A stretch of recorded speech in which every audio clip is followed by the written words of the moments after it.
sila misis. Kadahilan ng dinner na po kami sa Jollibee. Yaman. Para na reward lang naman sa napaka-stressful na araw na nagdaang week.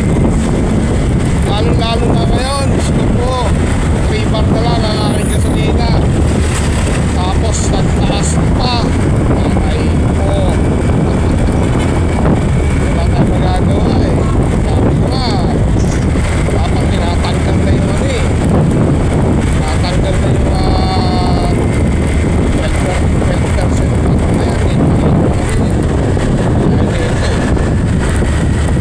Dahil ito nagagawa lang pangkina. So parang may hamog na yun, no? Nakikita nyo parang may hamog. Alam ko nila.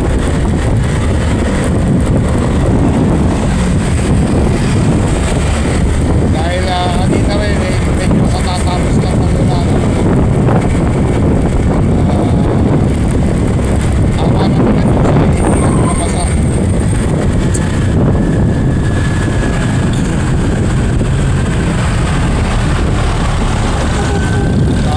Tayo po yung nandito na sa medyo.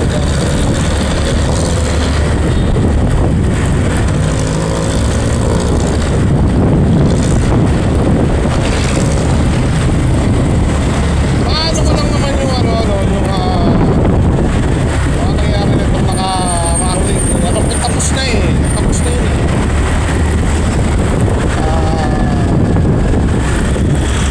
Ano po ako niya, regarding doon sa teacher na nahuli ni Tolasitan ni Mr. Gabriel ko. Ako po ay nakasubscribe kay dada ko. Doon ko po hinango yung aking indicator. At saka naano ko kasi sa way niya ng pagsasalita regarding kasi sa ganyan. So sa madaling salita eh, idol ko po si dada ko. Shoutout sa'yo dada ko. At siyempre si Mr. Gabriel ko, nakakarin po ako dyan sa tao kaya ako na laging nababanggit ko na to eh, na dalawa ho ang dumadaan sa kalsada eh. Isang sumusunod at isang hindi sumusunod. Anong ba dapat sundin? Yung mga basic na kumagaya niya. Helmet. Kailangan yung helmet mo nakasuot lagi, malapit na malayo man.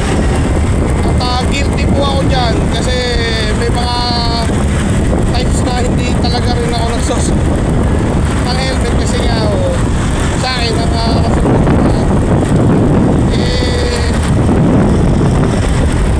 halos araw-araw eh motor namin dito pagka hindi malalayo ang pinagpuntahan ko, hindi na ako talaga ako nag-helmet. Gawa nga ako ng bad trap sa pero nilalabang ko naman siya. Lalo na pagkapaganda yung araw, maganda yung pagkakatuyo. Kaya kayo ng pagkasigat ng araw, maganda rin pagkakatuyo.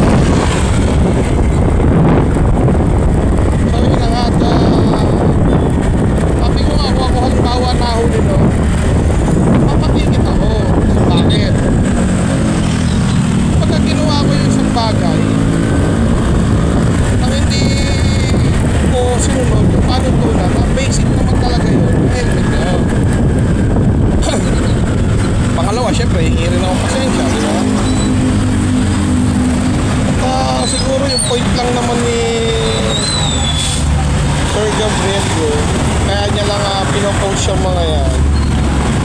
Gaya ng police, di ba, ano siya ng police noon, kaya siya na-suspend noon, alam ko lang suspende siya or si Mr. Dada ko na hindi sabi lamig-lamig ko. Una-una, for transparency na talagang walang ligtas, no? Walang walang sinisino, no? Dapat yung batas. O, gaya nito, nasa kanan, hindi naman kakanan.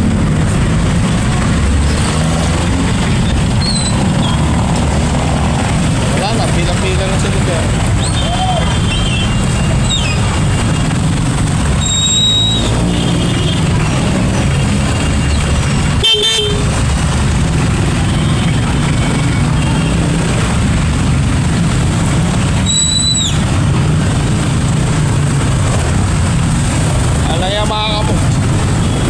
Pati jeepney driver talaga kamote na eh. Ayan, gaya niyan. May mga certain na invisible line niya, pero dapat natin sila sa line na yun. Wala, rambo-rambo. Yun nga yung mga sumusunod. Para hindi na-blur yan eh, hindi naman marunong maganda. Tayo para nasa public. Uy, dahan-dahan, tropa. Nasa public, diba? Wait na mo, ginawa mo yan eh. Pero sa ibang bansa, tama yung ibang naririnig ko, tama eh. Pag nasa ibang bansa tayo, tono-sunod tayo kasi takot tayo eh. Pero dito wala eh. Hindi ko rin alam kung nasa enforcer ba yan o nandun ba yan sa violator sa mga kasi madalas may makikita ako rito na dahil yung ginagawang terminal pipituhan lang ayaw kikita.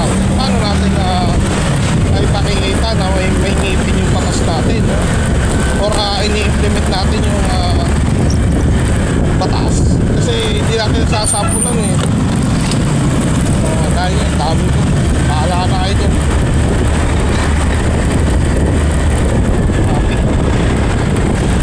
Hindi ako nakapag-counter ko kasi dito na lang ako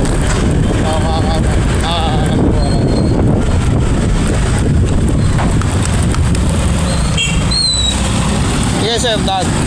Ingat po. Diba? Yan o, bigayan lang.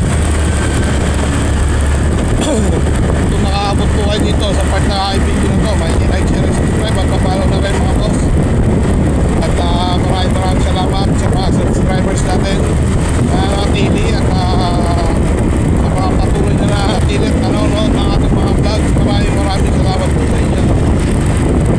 Yun na nga at nakakalungkot lang kasi sabi nga bakit pagka ganyang teacher untouchable ba o well, misis ko teacher, no? Pero parang mo siya regarding ko kasi mali nga sabi nga niya sa akin, pahala ka dyan.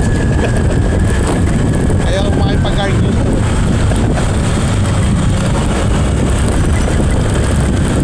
Tapos inaano pa yung pagbablog, no, ni Sir Gabriel ko, bakit daw naka-upload sa kanya yung mga teacher nga nagtitiktok kasama ang mga estudyante naka-uniform, nasa school, diba?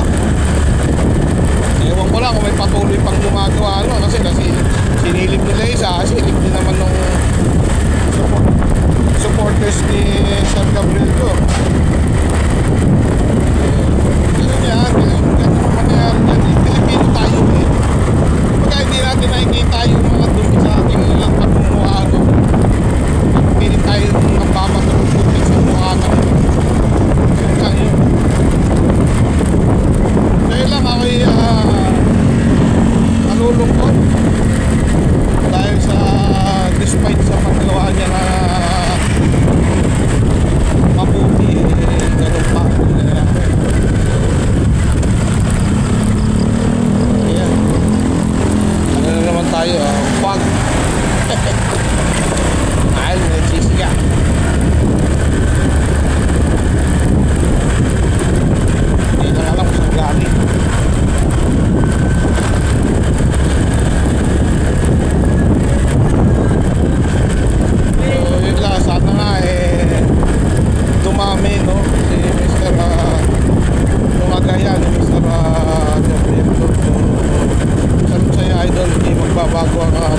radyo.